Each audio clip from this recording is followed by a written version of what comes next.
Let me ask you a question. What's the real cost of a safety violation? If you're thinking it's just a fine, you're not seeing the whole picture. For anyone in leadership, a single incident can set off a chain reaction, a cascade of financial, legal, and yes, even criminal consequences. So today, we're going to break down the severe penalties for noncompliance. And believe me, understanding this is absolutely critical, not just for your company's survival, but for your own personal accountability. This quote really just nails it, doesn't it?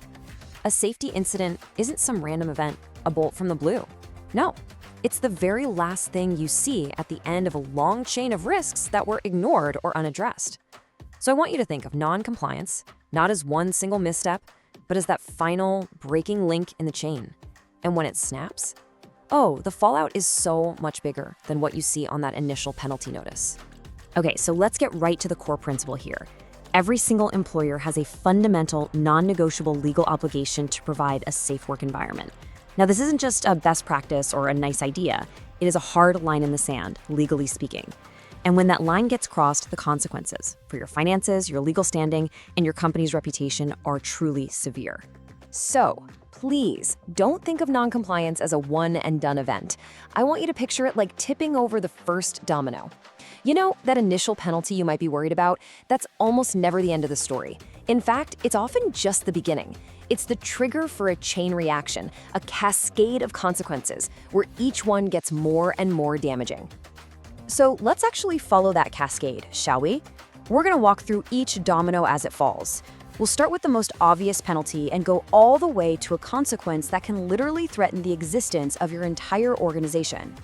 The first domino to fall? Well, it's almost always the regulatory fine. This is that immediate financial punch from agencies like OSHA over in the US or OSHL in the UAE. These bodies have the power to enforce safety standards. And let's be clear, these fines aren't just a slap on the wrist. They're meant to be a sharp, painful signal. But, as we're about to see, this is often just the opening act. Next up is a domino that can be way more expensive. We're talking about civil lawsuits. You see, an injured employee or their family has every right to sue for damages. And that covers everything: medical bills, lost wages, emotional suffering, you name it. And here's the kicker. If negligence is proven in court, the awards from these lawsuits can absolutely dwarf that initial regulatory fine. It's a whole different level of financial risk. Now, this next domino, this one changes the game entirely. Because when you cross the line into what the law calls willful negligence, the consequences become personal. We're now talking about the potential for actual criminal charges. And not just against the company, but against company leaders, against managers, against people like you. The crucial point here is that the corporate shield can vanish, and corporate liability becomes personal liability. And that carries the very real threat of jail time.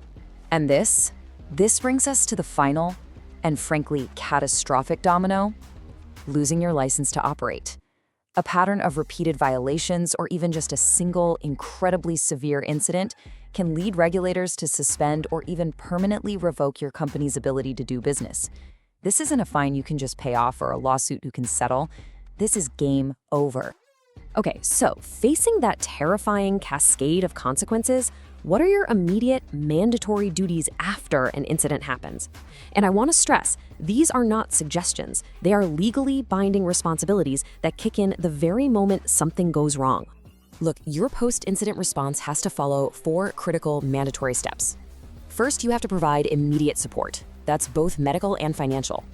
Second, you are required to launch a thorough investigation and report it to the proper authorities. Third, you must take concrete preventative action to make sure it never, ever happens again. And finally, you have to document everything meticulously. Each one of these is a legal requirement, and if you fail at any one of them, you can trigger a whole new set of penalties. You know, all of these responsibilities, they're built on this universal legal concept known as the duty of care. This is the bedrock idea that an organization has a fundamental obligation to protect its people. It doesn't matter if you're operating in North America, Europe, or the Middle East. This principle underpins pretty much all health and safety law everywhere. So, how do you actually fulfill that duty of care? And more importantly, stop those dominoes from ever being set up again? Well, the single most powerful tool in your entire arsenal is a proper incident investigation. This is the mechanism that lets you stop that chain reaction and turn a failure into a critical opportunity to learn, to improve, and to get stronger. But the mindset you bring to it, that matters immensely. A blame-finding investigation, one that only asks who messed up, is pretty much destined to fail. All it does is create fear and defensiveness. It makes people hide crucial information, and it just papers over the real systemic issues. But a fact-finding investigation, now that's different. It asks why it happened. This approach fosters learning and uncovers those hidden flaws in your processes, and it leads to real, lasting improvements. A true fact-finding investigation follows a pretty logical path. First, you have to secure the scene to preserve any and all evidence. Then you gather the facts, and I mean all of them, witness accounts, maintenance logs, sensor data, to really understand the full picture. From that analysis, you develop concrete, actionable recommendations. And finally, you document every single step, not just for legal compliance, but just as importantly, to feed those learnings back into your safety systems. And this is where we see the real strategic value.